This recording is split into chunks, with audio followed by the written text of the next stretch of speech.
하나님께서 이 시간 우리에게 주시는 말씀을 봉독해 드리겠습니다. 봉독해 드릴 말씀은 창세기 38장 24절로 30절까지입니다. 석 달쯤 후에 복이 유다에게 고하여 가로되 내 며느리 다말이 행음하였고 그 행음함을 인하여 잉태하였느니라. 유다가 가로되 그를 끌어내어 불사르라. 여인이 끌려 나갈 때에 보내어 시부에게 이르되 이 물건 임자로 말미암아 잉태하였나이다. 청컨대 보소서 이 도장과 그 끈과 지팡이가 네 것이니까 한지라. 유다가 그것들을 알아보고 가로되 그는 나보다 옳도다. 내가 그를 내 아들 셀라에게 주지 아니하였음이로다 하고 다시는 그를 가까이 하지 아니하였더라. 임산하여 보니 쌍태라. 해산할 때에 손이 나오는지라. 산파가 가로되 이는 먼저 나온 자라 하고 홍사를 가져 그 손에 메었더니 그 손을 도로 들이며 그 형제가 나오는지라. 산파가 가로되 내가 어찌하여 터치고 나오느냐 한 고로 그 이름을 베레스라 불렀고 그 형제 곧 손에 홍사 있는 자가 뒤에 나오니 그 이름을 세라라 불렀더라. 아멘. 이제 봉독해드린 본문 말씀에 의지하여 예수 중심교단 서울교회 신기루 목사님께서 나오셔서 예수가 오시는 통로가 된 유다라는 제목으로 이 시간 생명의 말씀을 전해주시겠습니다. 함께 하실 때에 많은 은혜 받으시기 바랍니다. 목사님 나오시겠습니다. 우리 하나님께 박수로 영달시기 바랍니다. 우리 주님을 사랑하시면 두 손 들고 아멘. 성경에 하나님께서 그 아들을 보내실 때 유다라는 사람의 통로를 통해서 이 땅에 오시게 하신 겁니다. 유다는 아버지가 야곱이죠. 야곱에게는 아들이 12이 있습니다. 근데 그 12의 아들을 낳기 위해서 아내가 4명이 동원이 돼요. 잘 아셨죠? 4명인데 야곱이 제일 사랑하는 아내가 라헬입니다. 근데 그 라헬이 아이를 못 낳는 거예요. 근데 다른 세 부인을 통해서 자녀를 낳죠. 아들 10, 딸 1 이렇게 자녀를 낳는데 라헬은 자식을 못 낳아요. 그러다가 제일 노년에 마지막에 라헬이 아이를 가졌습니다. 그래서 태어난 아이가 요셉이에요. 그리고는 또 아이를 갖게 됐는데 그 아이를 낳다가 그만 라헬이 죽어요. 근데 그 아이는 태어났죠. 그 아이 이름이 베냐민. 그래서 이 요셉과 베냐민은 아버지 야곱이 제일 사랑하는 라헬이라는 아내를 통해서 노년에 늙어서 얻은 자식이라 각별하게 귀하게 여겨요. 근데 다른 형제들은 왜 아버지가 이렇게 요셉을 이렇게 편애하냐는 겁니다. 베냐민은 이제 갓난아이니까 왜 요셉을 그렇게 특별히 편애하냐는 거예요. 다른 자녀들이 불만이 많은 거예요. 그러다가 늘 요셉을 미워하다가 어느 날 요셉이 꿈을 꿨는데 다 내용 아시죠? 형제들의 곡식단이 자기한테 절을 하는, 해와 달과 11별이 자기한테 절을 하는 꿈을 꾼 거예요. 꿈 얘기했다가 더 미움을 받은 거예요. 이제 그날은 이제 목축이니까 양들을 키우러 형들이 나갔는데 요셉은 집에서 채색 옷을 입고 집에서 있는 거예요. 그러다 아버지가 심부름을 시킵니다. 형들한테 갔다 오라고. 그래서 음식을 싸들고 형들에게 찾아갔는데 형들이 보니까 저 요셉이 오거든요. 얼마나 미운지요. 저거 잡아 죽이자. 꿈쟁이 온다. 그래서 요셉을 그냥 죽이려고요. 잡아다가 웅덩이에 집어 던진 겁니다. 근데 물이 없어서 살았어요. 그래서 그를 끄집어내가지고 마침 애굽에 가는 노예상이 지나가요. 은 20에 요셉을 노예로 팔아버립니다. 누가요? 유다가. 유다가 요셉을, 자기 형제예요. 이복 형제죠. 요셉을 팔아버려요. 그리고 요셉이 입고 있던 채색 옷을 벗겨서 그걸 찢어요. 그리고 염소 피를 묻혀가지고 집에 와서 아버지, 길에서 이 옷을 주셨는데 이게 누구 것인지 보시오 라고 아버지를 속이는 겁니다. 자기가 노예로 팔아버리고 채색 옷을 찢어서 피를 묻혀가지고 아버지를 속이는 거예요. 아버지가 그걸 받아보니까요 기가 막히거든요.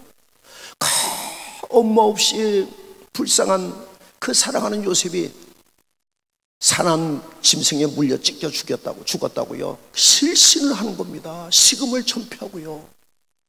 그런 아버지가 너무너무 이해가 안 돼서 이 유다가 집을 떠나요. 그게 창세기 38장에 오늘 본문에 기록을 해놓으셨습니다. 왜 아버지가 유독 요셉만을 편애하냐는 겁니다. 만약에 내가 저랬다면 아버지가 저러셨을까? 아버지를 이해를 못하는 거예요. 그래서 그가 그런 아버지가 싫어서 그가 저 아둘람이라는 곳으로 이 헤브론에서 한 직선거리가 한 17km 됩니다. 그리로 혼자 이제 집을 떠나서 독립을 하는 거예요.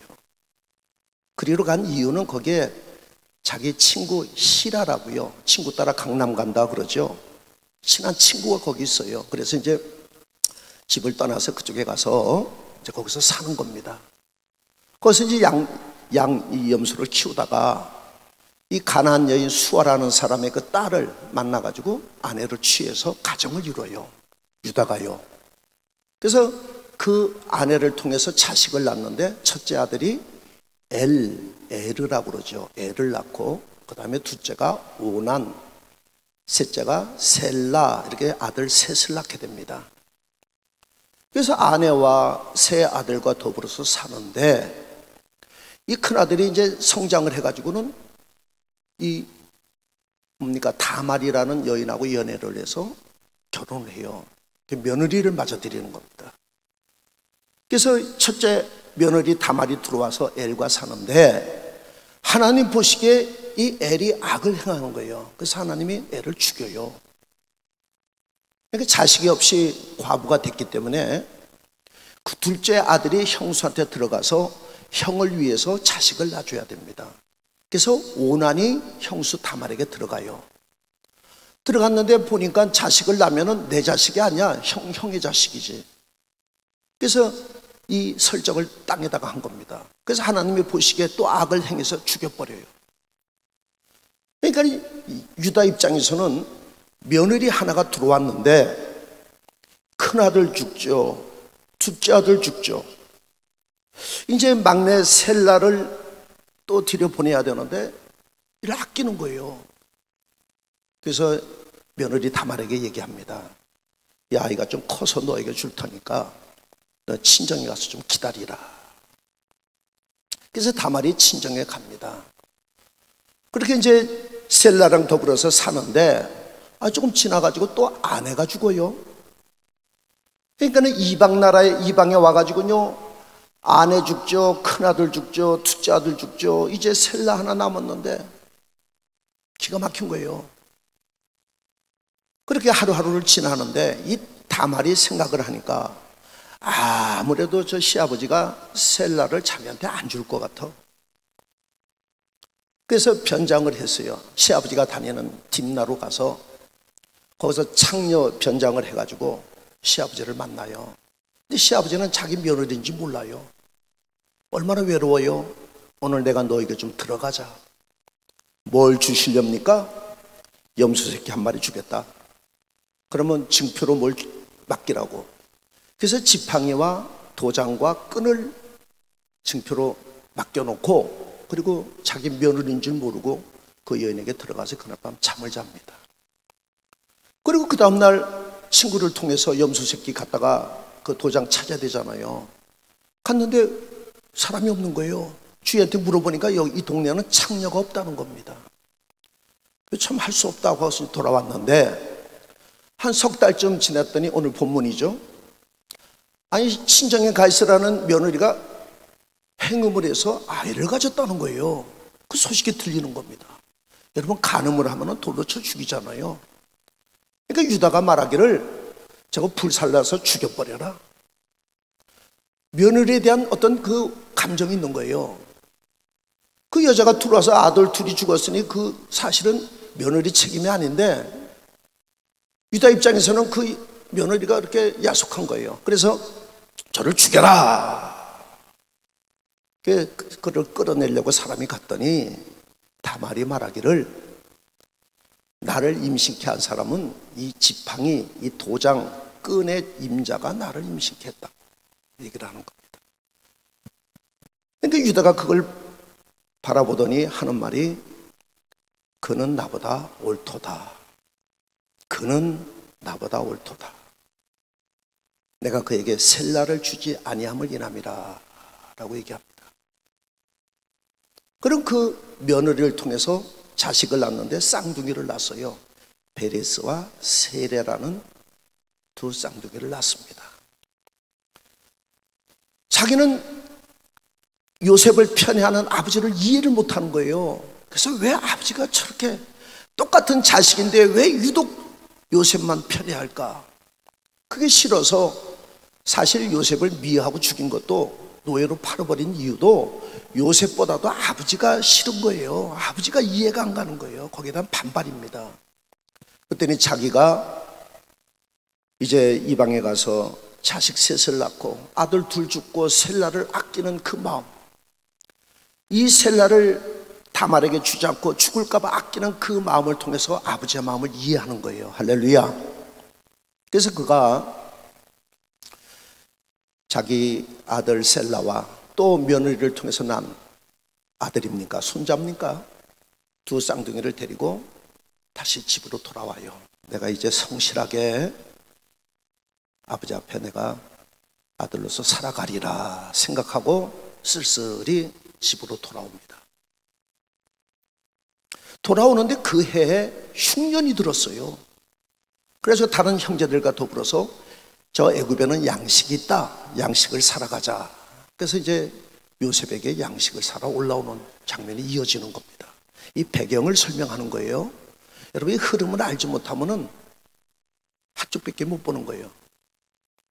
그래서 요셉한테 이제 가서 양식을 사러 갔더니 요셉이 형들을 딱 보니까 대번에 알아봐요. 자기 형들인 걸. 근데 형들은 요셉을 몰라봐요. 이 노예로 팔아본 지 시간이 22년이 지났습니다. 그러니까 이름도 사브낫 바네아라는 이름을 쓰고요. 이 말도 통역을 세워서 말을 하고 벌써 뭐 많이 또 변화됐죠. 그러니까는 형들은 요셉을 몰라봐요. 근데 요셉은 형들을 알아봐요. 그리고 꿈 생각을 하는 겁니다. 하나님이 우리 집안의 생명을 보존하고자 그 11형제 곡식단이 자기에게 절하는 꿈을 통해서 우리 가족의 생명을 구원코자 나를 여기로 보내셨구나 라고 생각합니다. 근데 형들은 싫어. 형들이 미워요. 요셉은 굉장히 천진난만해요. 순진해요. 형들이 좋아서 형한테 갔더니 가차없이 그냥 죽이려고 매몰차게 애걸을 해요. 제발 형들 내가 잘못했으니 살려달라고. 눈 하나 깜짝 안 합니다. 노예로 팔아 그 괴로운 마음을 보고도 전혀 요동 안 해. 요셉은 형들이 미워. 그러나 우리 형제 가족을 내가 먹여는 살리리라. 양식은 내가 주리라. 그런데 상대하기 싫어요. 근데 보고 싶은 사람이 있어요. 누굴까요? 자기 동생 베냐민. 태어날 때 엄마가 죽어 그 계모의 손에 자라고 이 도적 같은 이복 형들 사이에 얼마나 힘들었을까. 그 자기 동생 베냐민이 보고 싶어가지고요, 베냐민을 빼서 여기 내 옆에 나랑 같이 이 영광을 함께 누리도록 그를 데리는 작전을 짭니다. 그래서 형들에게 너희들 정탐꾼이다. 그러니까 형들이 놀래가지고요, 아니 우리는 정탐꾼이 아니라고. 너희들 양식을 사러 온 체 하면서 이 나라를 정탐하는 정탐꾼이다 해서 사흘 동안 가둬버려요. 그리고는 풀어주면서 너희들 정탐꾼이야.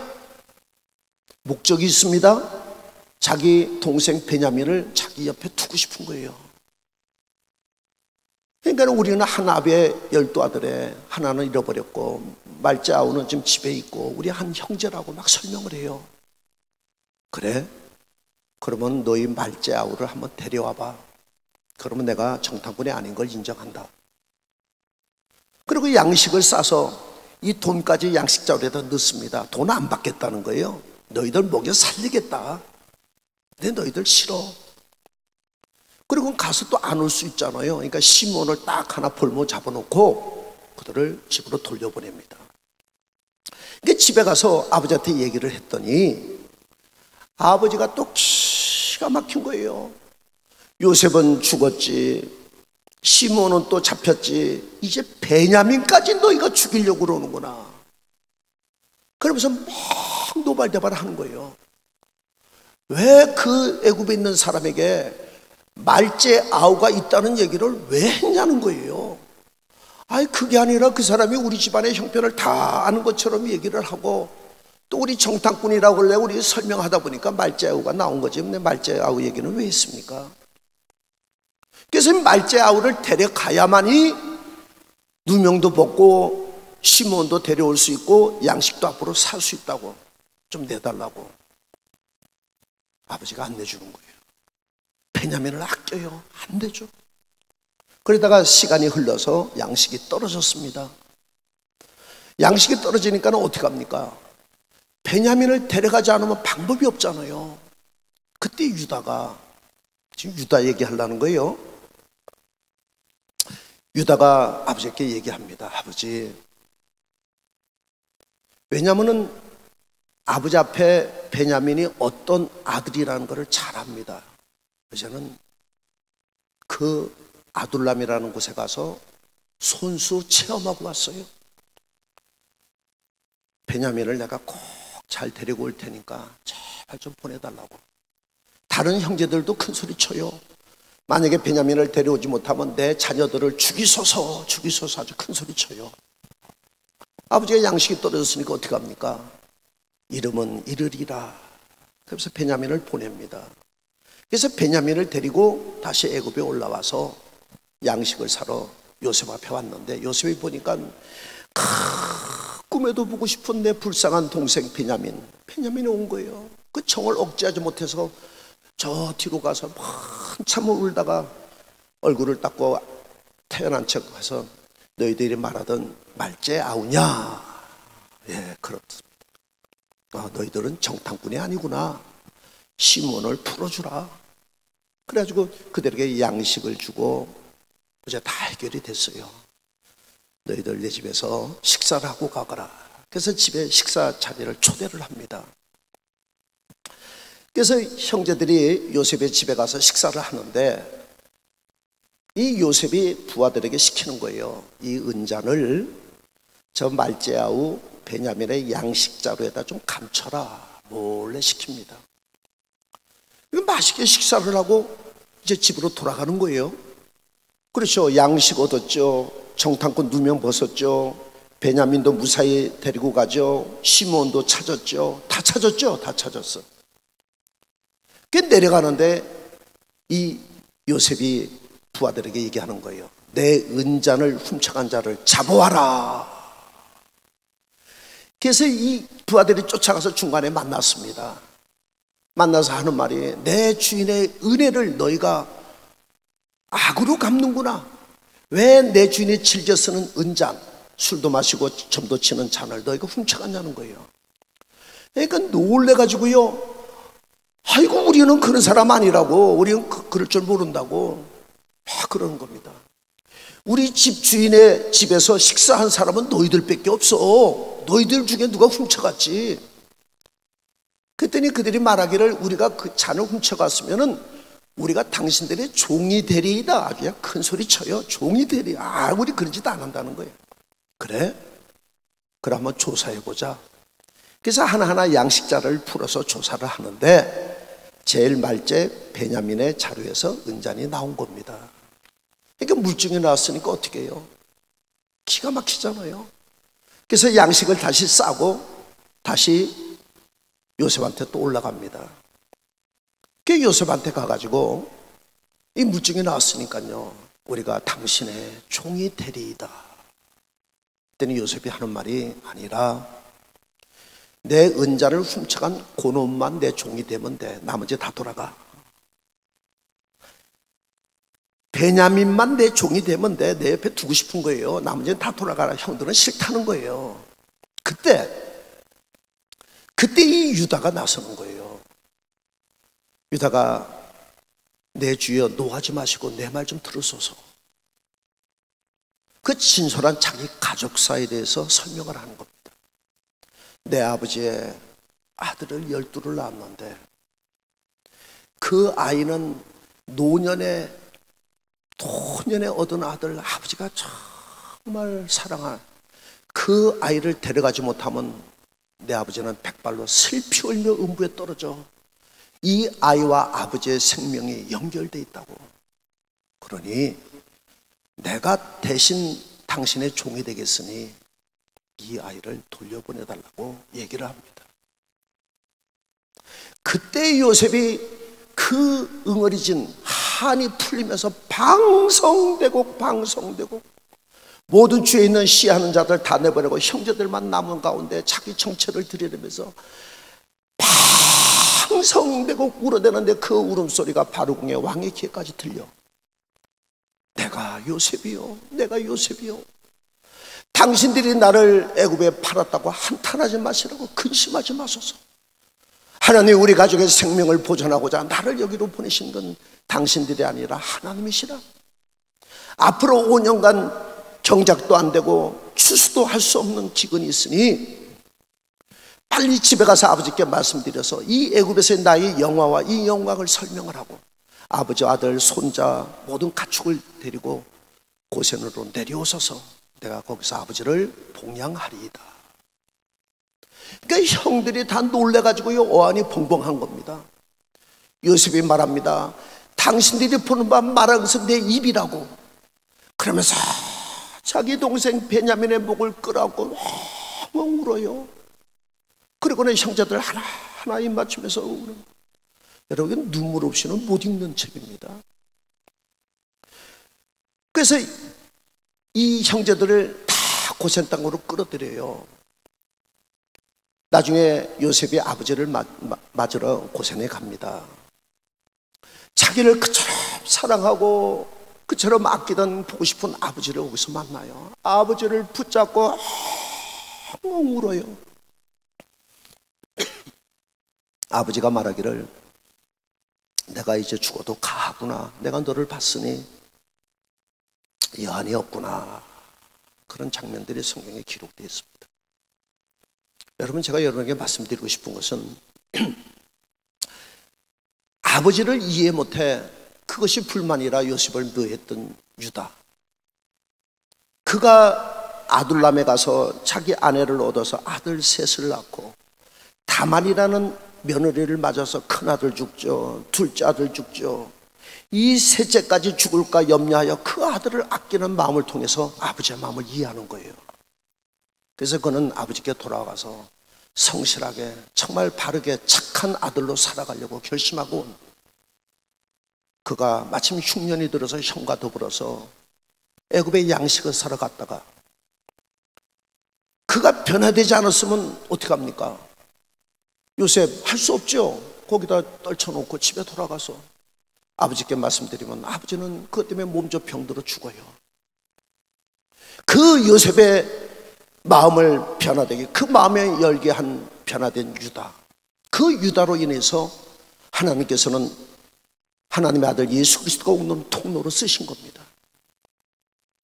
여러분, 야곱에게는 12아들이 있는데 유다는 4번째 아들이에요.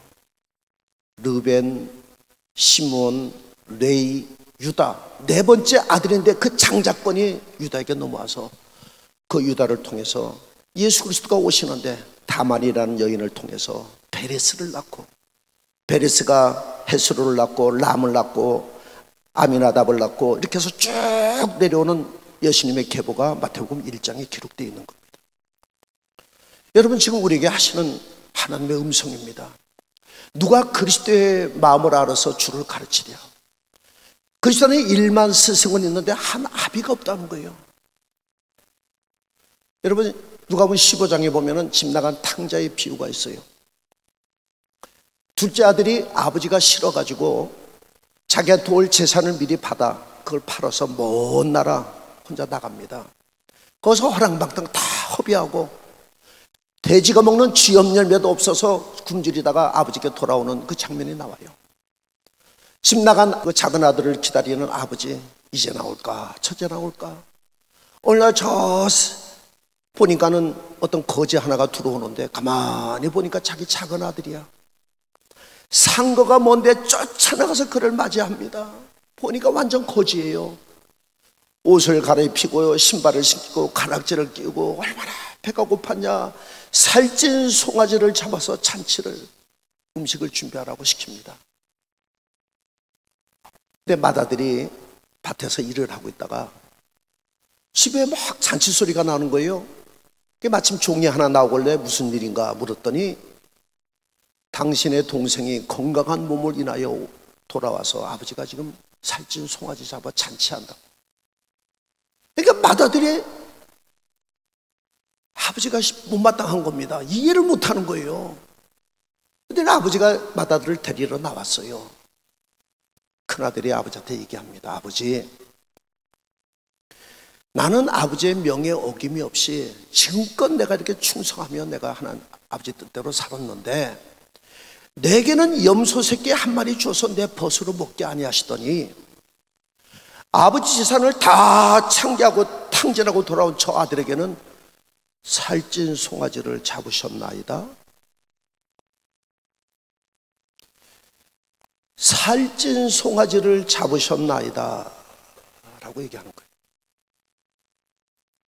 아버지를 이해 못합니다. 그때 아버지가 한 얘기예요. 아들아, 내 것은 다 네 것이 아니냐. 이 아들은 죽었다가 살았고 이러다 다시 찾았으니 우리가 기뻐하는 것이 마땅치 않느냐. 여러분, 아비의 마음을 자녀에게로, 자녀의 마음을 아비에게로 돌려라. 누가 예수 그리스도의 마음을 알아 주를 가르치랴. 여러분, 성경은요 윤리나 도덕을 얘기하는 책이 아닙니다. 어떻게 시아버지가 자기 며느리 통해서 난 아들이 예수께서 오시는 믿음의 통로로 쓰십니까?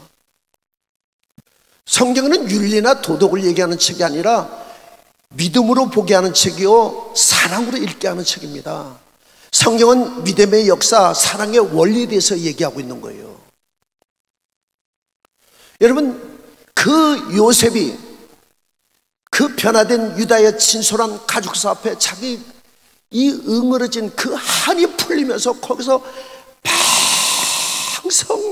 방성되고 내가 요셉이요 가까이 오시오. 아버지는 살아계시냐고. 그러면서 그 동생을 목에 끌어안고서 하염없이 울어요. 그러면서 하나 돼서 그들을 고센 땅으로 끌어들여서 거기서 430년 동안 자손의 자손, 민족의 큰 민족으로 번성해서 하나님께서 아브라함에게 약속하시기를 내가 너를 통하여 큰 민족을 이루리라 하셨더니 아브라함이 이삭, 이삭이 야곱, 야곱이 요셉을 고센 땅에 끌어들이게 해서 그 70명이 온 고센 땅에 시족이 민족이 되는 역사, 하나님의 뜻을 이루는 중심에 요셉이 쓰임받은 겁니다. 여러분, 요셉도 위대하지만 요셉보다 더 위대한 자가 바로 유다예요. 왜 장자권이 넷째 유다에게 넘어왔느냐? 아버지의 마음을 이해한 거예요. 그가 변화되지 않았으면 베냐민은 볼모로 잡혔을 것이고 아버지는 그 소식 듣고 죽었을 것이고 그 가족들 먹여는 살리겠죠. 그러나 하나님의 뜻을 이루지 못해. 변화된 그 유다의 모습을 통해서 바로 요셉이 마음의 문을 여는 겁니다. 그리고는 하염없이 울어요. 나중에 아버지가 늙어서 죽어요. 장사를 다 치렀습니다. 형들이 과거에 그 일로 요셉을 통해서 보복당할까 봐 그게 두려워서 요셉한테 나가 찾아합니다. 말합니다. 아버지 유언에 형들을 용서하라고 했다고. 또 그 얘기 들으면서 또 요셉이 막 울어요. 울어. 그래서 하는 말이 내가 어찌 하나님을 대신하리요. 형들은 두려워하지 마소서. 내가 형과 자녀들을 기르리이다. 여러분, 요셉은요 참 순진해요. 마음이 참 정직하고요. 요셉은요, 마음도 민첩도 하지만은 참 정이 많아요. 그 요셉에 대해서 얘기한다면 그는 눈물로 산 자. 한 송이 국화꽃을 피우기 위하여 봄부터 소쩍새는 그렇게 울었나 보다. 큰 눈물로 산 하나님의 뜻을 이룬 인물이 요셉입니다. 그런데 그 요셉보다도 더 하나님의 귀한 은혜를 받은 자가 바로 유다입니다. 아버지가 미워, 그 아버지에 대한 불만 때문에 요셉을 가차없이 은 20에 팔아 노예로 팔아먹고 찢은 겉옷을 찢어가지고 그것을 아버지를 속이려고 가져와. 그것을 보고 실망한 시리에 빠진 아버지가 못마땅해서 자기가 아버지 떠나서 살아. 다만이라는 여인을 통해서 첫째 아들, 둘째 아들 죽고 나서 셀라를 아끼고자 할 때 아버지의 마음을 이해한 거예요. 할렐루야. 그 아버지의 마음을 이해한 그가 돌아와서 베냐민의 볼모로 잡힐 때 이 베냐민의 아버지에게 어떤 아들이라는 걸 알기 때문에 비록 겉모습은 늙고 초라하지만은 그 내면에 흐르는 사랑의 본능, 내가 대신 종이 되겠으니 이 아이를 돌려보내달라고. 여러분, 이거는요, 어떤 소설, 영화, 연극, 시 할 것 없이 무엇과도 비교할 수 없는 우리에게 큰 감동을 주는 거예요. 할렐루야. 그래서 그 유다를 통해서 예수 그리스도가 오시는 통로로 하나님이 쓰신 겁니다. 지금도 동일하게 우리에게 얘기하는 거예요. 누가 아비의 마음을 자녀에게로. 여러분, 구약 성경의 결론이 뭐예요? 과거에 기록되어 있는 구약 성경의 제일 마지막 장이 말라기서입니다. 제일 마지막 끝절이 뭐냐? 말라기서 4장 6절.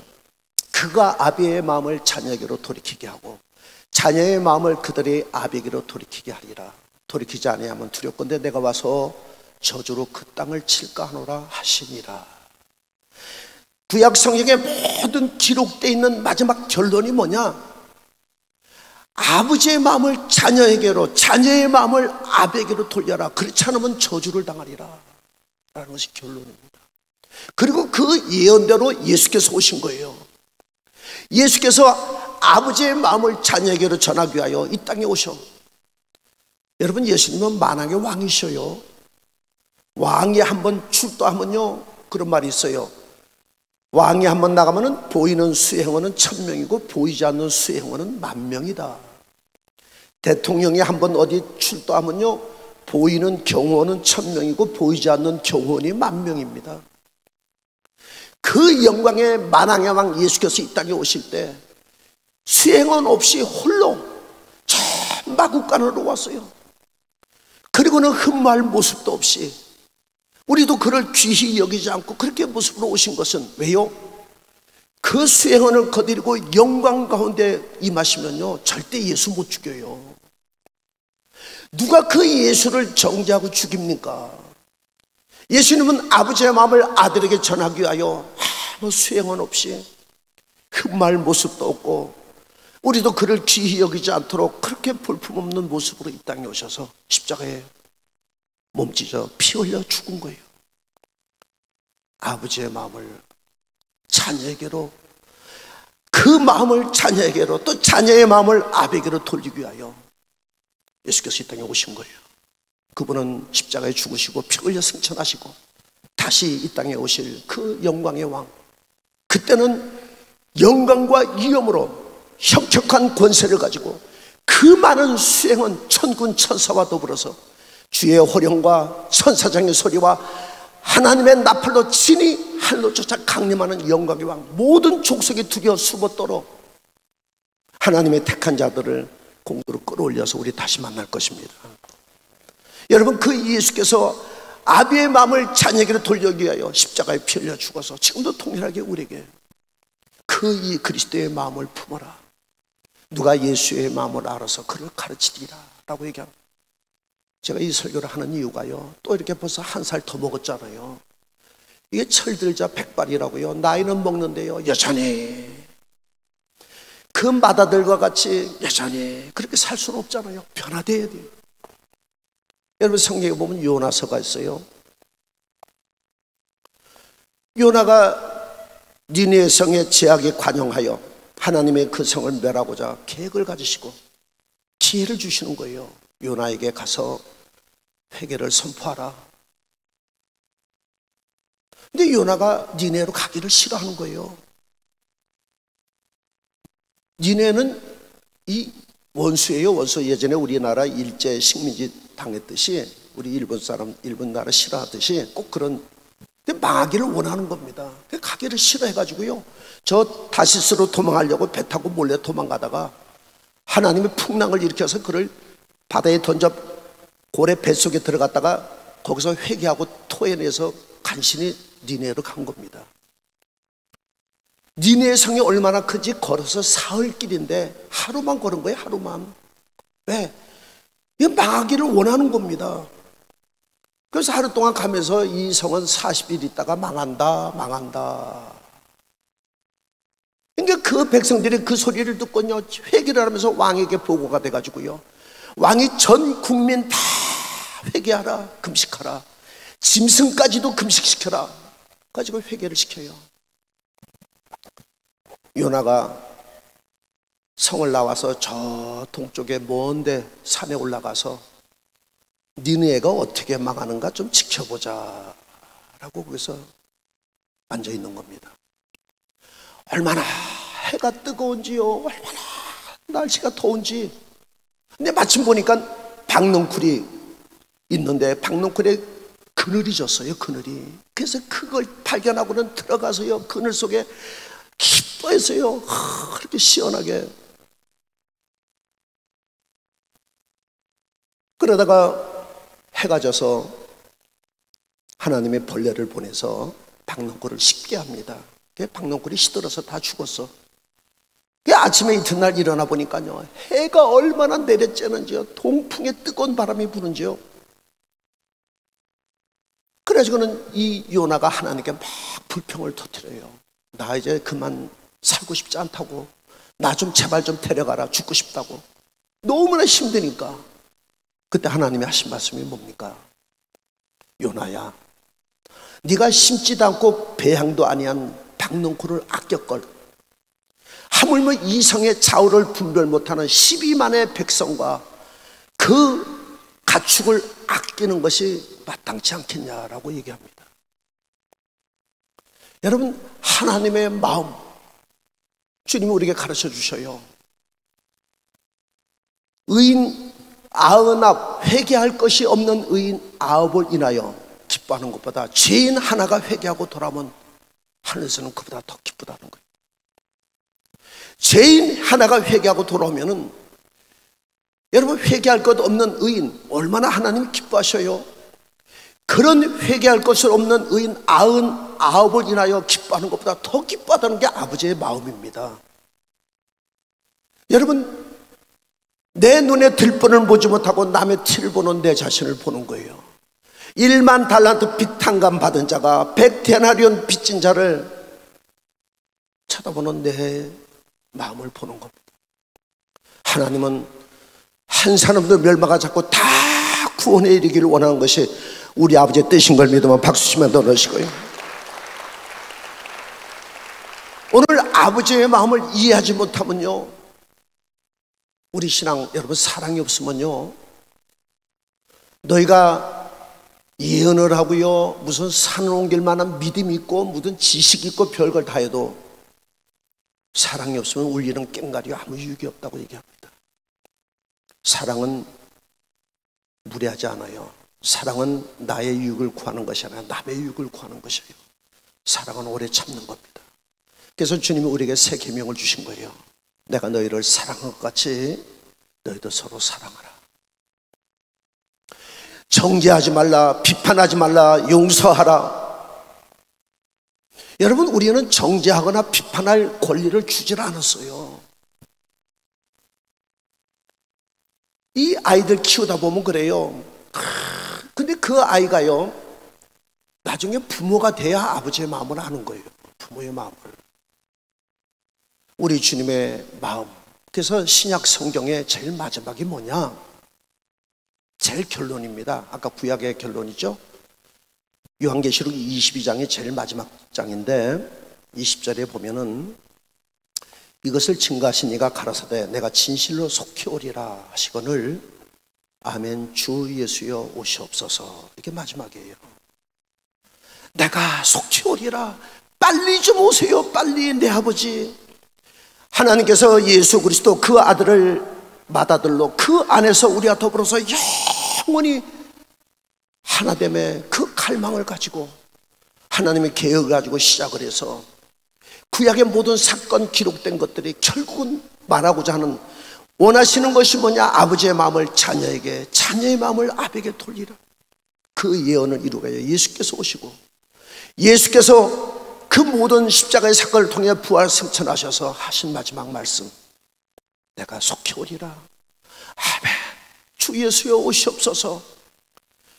우리와 더불어 영원히 한나라에서 우리 아버지 모시고 사는 그 갈망, 아버지의 그 마음, 그것을 이루게 하여 지금도 하나님이 우리 함께 하실 걸 믿으면 박수 치면 노래시 바랍니다.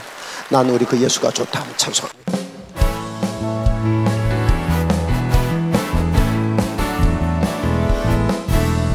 많은 사람 진리를 모르채 예수 곁에 돌아왔어요. 내가 만난 예수도 사랑이었고 진리였고 소망이었소.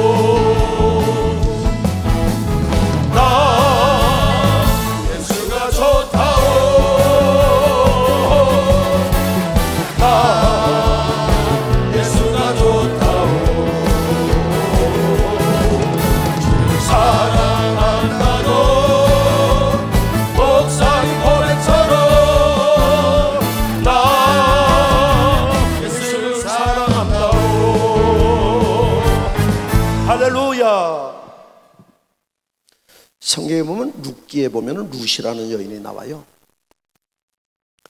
그 룻이라는 여인이 그 믿음의 주인공으로 그 계보를 통해서 예수님이 오셨거든요.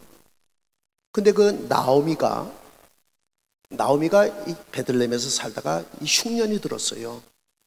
그래서 모압 땅에 흉년 때문에 그리로 이사를 간 겁니다. 남편하고 두 아들을 데리고 이사를 가서 거기서 사는데 이 두 아들이 모압 여인하고 연애를 해서 모압 두 며느리를 맞이한 겁니다. 근데 남편이 죽게 됐어요. 그 남편을 잃었는데 그때 또 큰 아들이 죽고 둘째 아들이 죽고 아주 쓰리가부가 된 거예요.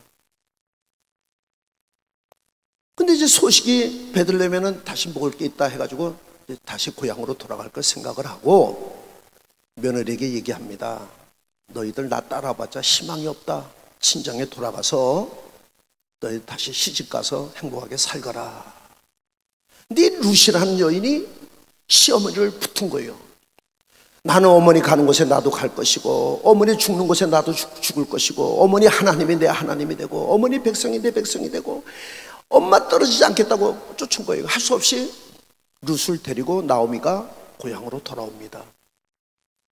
돌아왔는데 이 아이가 없으니까 그 기업을 물을 자, 누가 그 집안 가까운 친족이 들어가서 자식을 낳아줘야 돼요. 근데 보아스라는 사람이 있습니다. 그는 서열이 두 번째인데 그 보아스가 첫째를 제끼고 자기가 룻을 아내로 맞이합니다. 그래서 그 룻을 통해서 난 자식이 오벳이라는 자식을 낳는데 오벳은 나중에 이새를 낳고 다윗왕을 낳은 이 믿음의 계보의 주인공이죠.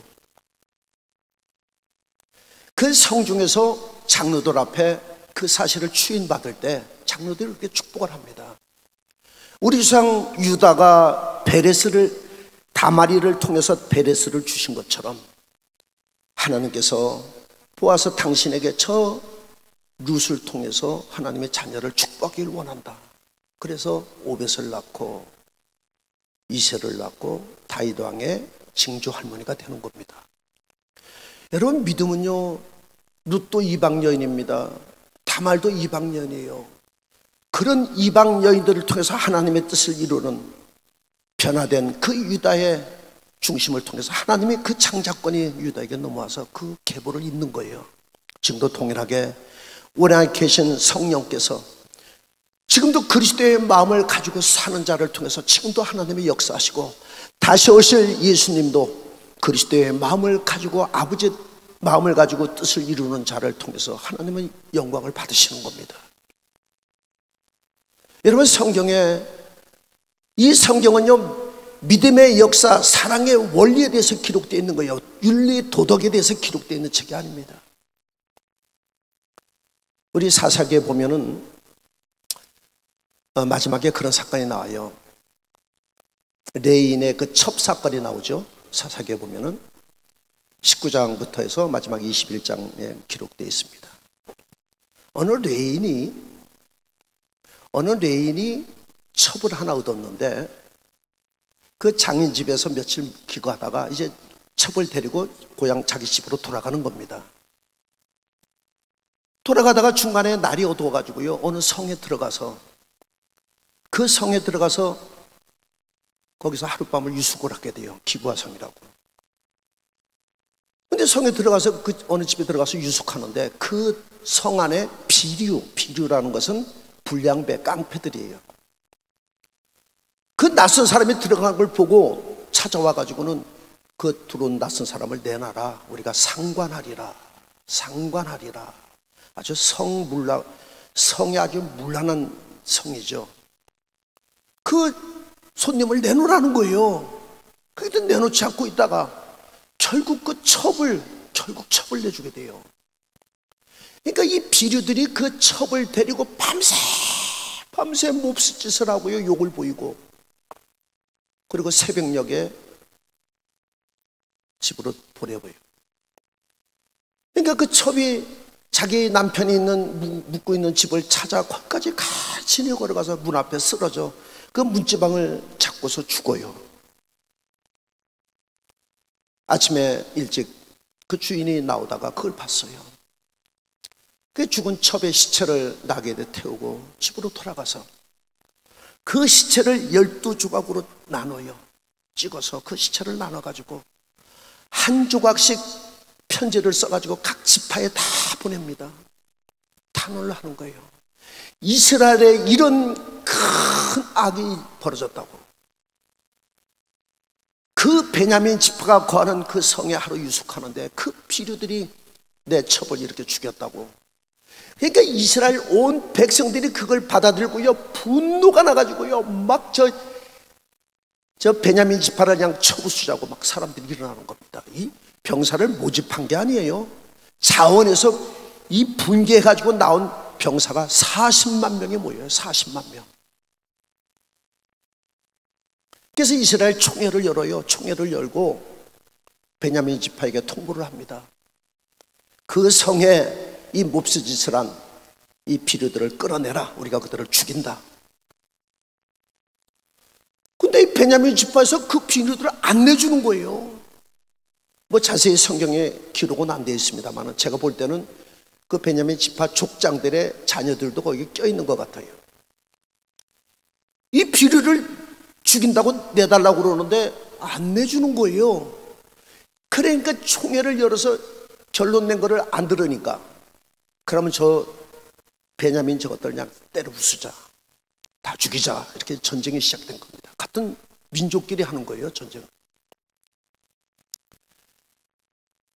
그래서 그 40만 명의 자운병이 나왔는데 하나님께 기도를 하는 거예요. 하나님, 저 악을 행한 저들을 가만둘 수 없어. 우리가 저들을 치러 올라갈까요? 말까요? 주님이 그러시는 거예요. 올라가거라. 올라가라는 거예요. 누구부터 올라갈까요? 유다부터 올라가라. 그래서 올라가가지고 그 기브아성을 거기를 향해서 공격을 하는데요, 아이 베냐민한테 이 패배당한 겁니다. 2만 2천 명이 죽어요. 그 전쟁에서 2만 2천 명이 이스라엘 백성들이 죽어요. 그래가지고 돌아와서 다 하나님께 울면서 기도해요. 하나님, 올라가래서 올라갔는데 이거 패배해서 22,000명의 사람이 죽었으니 또 하나님께 기도합니까? 하나님 다시 올라갈까요? 하나님 또 그러시는 거예요. 올라가거라. 또 올라가서 또 싸웠어요. 이번에는 18,000명이 또 죽었어. 또 졌어. 그래가지고 물러가가지고요, 금식을 하면서 울면서 하나님께 기도를 하는 거예요. 하나님, 저 큰 악을 행한 저 베냐민, 저들 싸우는데 올라가라는 거 왜 이렇게 두 번씩 4만 명이, 40만 명의 10%, 4만 명이 죽었어요. 하나님께서 또 울면서 기도하니까 하나님이 올라가거라. 이제 내가 붙이리라. 그게 올라가가지고 그냥 싸그리 싹, 완전히 싹 어린아이까지 다 죽였어요. 짐승까지 모조리 싹 죽여버렸어요. 죽이고 나니까 가만히 생각하니까 아이고, 한 지파가 빵꾸가 났어요. 빵꾸가 12지파에 우리 한 지파가 골이 난 거예요. 그러니까는 큰일 난 겁니다. 근데 이 베냐민 지파의 병사 패잔병이 있는데 600명이 산으로 도망가가지고 저 바위틈에 다 숨었어. 그 600명 외에는 싹 죽은 거예요. 그러니까 하나님이 우리에게 주신 이 기업 지파가 12지파인데 이 베냐민 지파가 이 골이 났으니 어떻게 하려 후회를 하는 거예요.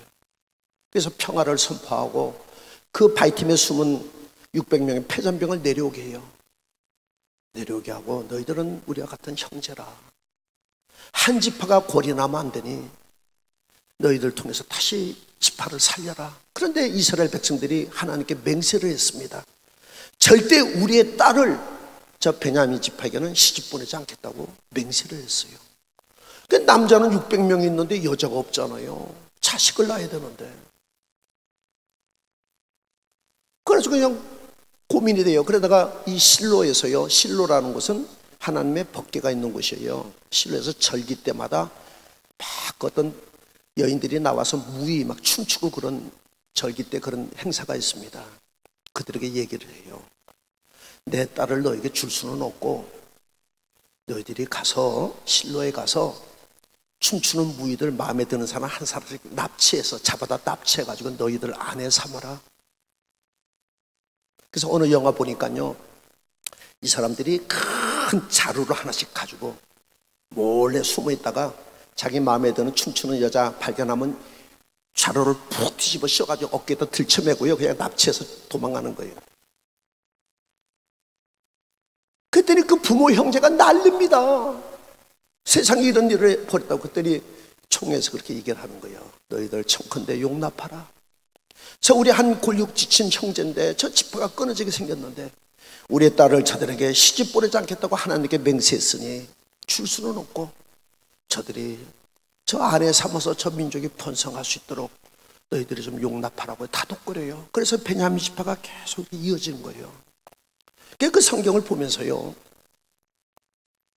그 큰 악을 행했습니다. 죄는 밉지만은, 그러나 그들을 올라가라고 하셔 병사가 군사가 올라가는데 붙이질 못하는 거예요. 그도 내 사랑하는 내 백성, 그 아끼는 마음, 죄는 밉지만은 그래 치러 올라가라. 그러다 또 붙이질 못해. 또 올라가라. 그래도 또 못 붙여. 4만 명이 죽도록 못 붙이는 게 아버지 마음이에요. 할렐루야. 그다음 결국에는 붙여요. 붙여서 모두 다 멸망시키지만은 그 600명을 통해서 또 다른 쪽을 통해서 아내들을 주셨죠. 그래서 그 베냐민 지파가 쭉 골라지 않고 이어지게 하는 이 사건들을 쭉 지켜보면서 하나님의 우리를 아끼시는, 그렇잖아요, 한 영혼이 돌아오기를 간절히 기다리는 아버지의 마음, 이제 나올까 저제 나올까 기다리는 아버지의 마음, 누가 아버지의 마음을 자녀에게로, 자녀의 마음을 아버지에게로 돌리겠느냐. 여러분, 예수님을 통해서 하나님께 영광 돌려야 합니다. 할렐루야. 오늘 새 아침이에요. 또 이렇게 한 살 더 나이 드셨습니다. 철들어야 돼요. 성경을, 여러분, 이 설교 지금도 배경 설명을 약간 설명했는데, 설교 때는 이렇게 배경 설명을 못해요. 한 주제만 가지고 이렇게 설교를 해요. 그래서 성경을 여러분이 묵상하는 건 여러분의 몫입니다. 성경을 읽으세요. 은혜를 주셔요. 여러분, 사도행전을 읽으면요 몸에 진동이 와서 못 읽어요. 아까 창세기 설명했습니다마는 창세기 읽다 보면요 그냥 엉엉 울어요. 엉엉 울어. 주야로 하나님의 말씀을 묵상하는 자가 복인 걸 믿으면 박수치며 노래시 바랍니다. 여러분, 하나님의 은혜가 얼마나 귀하고 얼마나 큰지요. 무엇을 더 바랍니까? 무엇에 하나님 내가 어디 있습니까? 무엇을 바라봅니까? 내가 지금 무엇을 위해서 살아갑니까? 하나님과 가까이함이 복입니다. 올해도 주님과 동행하는 그 아버지의 그 사랑 가운데 행복한 거예요. 비록 겉모습은 늙었지만은 내면에 흐르는 사랑의 본능, 그 뜨거운 깊은 사랑에 변화된 유다를 통해서 하나님의 그 아들 예수가 오시는 통로로 쓰신 거예요. 지금도 그 사랑을 가진 자를 통해서 성령께서 일하시고, 우리 목사님 보세요. 저는 우리 목사님 보면 주님의 사랑을 늘 체크합니다. 제자 중에 누가 나갔어도 또 돌아오면 또 받아줘요. 돌을 던져도 돌 던지지 않고요. 여러분, 그리스도의 마음을 가져 누가 그리스도를 가르치냐는 거예요. 우리가 법과 원칙, 어떤 잣대를 가지고 옳거니 맞니 틀리니 그러는데 다시 얘기합니다. 정죄하지 말라, 비판하지 말라, 판단하지 말라, 그런 권리를 안 주셨어요. 그런 권리가 없음에도 불구하고 왜 그 권리를 사용해요? 아버지는 70번에 7번도 기다리며 한 죄인이 회개하고 돌아오는 걸 기다리는 아버지의 마음, 누가 그 마음을 알아서 그리스도를 가르치겠냐는 겁니다. 여러분, 우리가 아버지의 마음을 품지 않다면 아무리 큰 일을 한다 할지라도 그건 하나님의 관심을 끌 수 없어요. 우리가 아무리 어떤 위대한, 어떤 정말 사람들이 볼 때 칭찬받을 만한 큰 일을 했다 할지라도 사랑이 없으면 아무 유익이 없는 거예요. 오늘 예수 그리스도의 사랑을 나에게 부어 주시옵소서.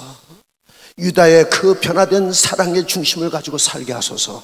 나를 통해서 하나님의 선한 뜻을 이루시도록 하나님 마음껏 열매 맺도록 우리 교단을 새롭게 하여 주시옵소서. 동성으로 기도합니다. 주여.